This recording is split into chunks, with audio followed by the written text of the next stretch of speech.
કોણ ભગવો સરપંચ બોલે? એ બોલી નાખો, મારી પાસે ટાઈમ નથી. ભગવો સરપંચ જ બોલું, બોલી નાખો. કાકા તમે ગેસના બાટલા પંચાયતમાં આપતા હોય રેશન કાર્ડ માંથી, ઈ તમે કેતા નથી. પછી કેરોસીન તમે રેશન કાર્ડ માંથી પંચાયતે આપો છો, ઈ કેતા નથી. અને હવે પેટ્રોલ નો ટાંકો આખો પંચાયતે આવ્યું છે, રેશન કાર્ડ માંથી બધાને આપો છો તમે. કાકા અમને હગાવાલાને કેતા જ નથી. કાકા હગાનું કાંઈક તો સારું ઈચ્છતા હો. એ ઊંચા અવાજે ઠામુકી વાત કરવાની નથી થતી. ભૂરા કાકા, તમારે કામ શું છે ઈ કયો, બીજી વાત રહેવા દો. અને તમને કીધું કોને પેટ્રોલનો ટાંકો પંચાયતે આવ્યો એમ? એટલે તમારા સભ્યો કેતા હતા કે પંચાયતે પેટ્રોલ નું ટાંકો આવ્યો છે, એમ કૂપન માથે 5-5 લીટર દઈશું. એલા હાસી, તમને ખબર ન હોય, તમે જેનું તેનું માની ન લેતા હોય તો આ સભ્યોને બીજું કાંઈ કામ નથી. સભ્યો તમારા જેવા છે કાકા. એ અહીંયા ટાંકા આવે પેટ્રોલના, હાલી નીકળ્યા હોત તમે. એમ નહીં, આપણે કાંઈક બની ગયા હોય ને તો હગાવનું સારું ઈસાય. ભગા હું એમ કઉ છું તમને, તમે સરપંચ થઈ ગયા, માથે સિંગડા નથી આવી ગયા. કાકા એકલા તમે ગ્રાન્ટમાં તો ઠીક નથી કેતા કોઈને, પણ કાકા આ અમને સરકાર ઉપરથી દેતી હોય, બાટલા દેતી હોય, કેરોસીન દેતી હોય, આ હમણાં પેટ્રોલ આવ્યું છે ઈ દેતી હોય, તો કાકા એટલું તો કેતા હોય ને. જાહેરાત તો કાંઈક તમારે કરે, પંચાયત ન કરાય એમ. તું સરપંચ છો, તું કાંઈક કરી નહીં એમ હું તને કઉ છું.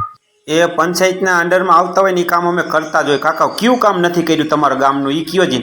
અને મંડાણા છો, ટાંકો આવ્યો, સરકાર આપતી હોય તમને આપતા જ હોય. મેં અહીં ગરસવા બેઠા છે ગ્રાન્ટુ કાકા. હવે મંડાણા છો કેરુના તમે. પણ હું તને એમ કઉ છું કાકા, સરકારનું આપતો હોય, તમારે એકલા જ ખાઈ જવાનું, કોઈને કઈ કહેવાનું નહીં. એમ નહીં, તમને એમ કે અમે જાહેરાત ન કરી તો કોઈને ન ખબર પડે એમ. અને એકલા બધું કાકા, અમારે અહીંયા પેટ્રોલ ની જરૂર છે. તારા ફટફટિયા બધા લીધા છે એ છે નથી આખવા કાકા. પેટ્રોલ તો ક્યાંય બીજે મળતું નથી. કાકા હું સરપંચમાં સૌ ને તો તમને સારું ન લાગતું હોય તો હું રાજીનામું દઈ દઉં. બાકી ખોટી રીતે ફોન કરોમાં તમે પંચાયતે આવે ને ફલાણું આવે ને પૂછડું આવે ને ઢીકડું આવે ને મંડાણા છો તે. હવે અમારે હાટું ફટફટિયા લીધા હોય જાણે. કયું કામ તમારાથી સાનું મુનું કર્યું કયો જી? પેલા અમને એમ નમે ખબર પડી જાય ભાઈ, હવે તમે પંચાયતમાં શું કરો છો. કાકા તું સરપંચ થઈ ગયો, તું ગ્રાન્ટમાં તમે તને કાંઈ નથી કહેતા, પણ કાકા આવું કઈક મળતું હોય એમાં તો તમે. હવે મારે તારું કાંઈ નથી સાંભળવું.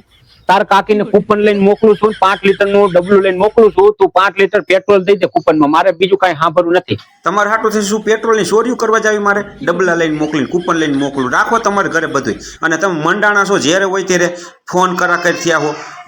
તમે એક મતડી દીધી એમાં તો વાહે પડી ગયા હો. હવે તમારે હે ને મને મત જ ન દેવો કાકા.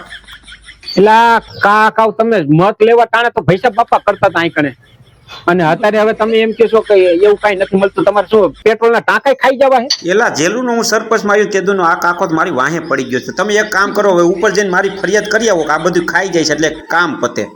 એલા ભગા તમે હમણે ગેસના બાટલા ગામ પંચાયતમાં દેતા હતા કૂપન માટે, તો ઈ તમે કોઈને જાહેરાત ન કરી, એકલા બાટલા ગરસી ગયા બરાબર.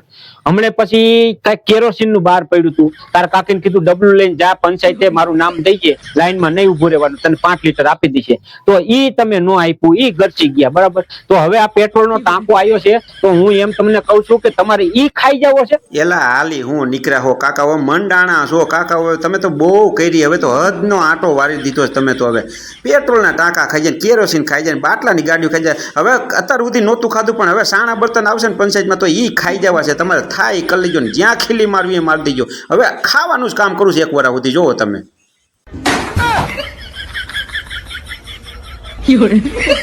મારો બેટો કે થાય કલ્યો કે બધું ખાઈ જ જવું. એટલે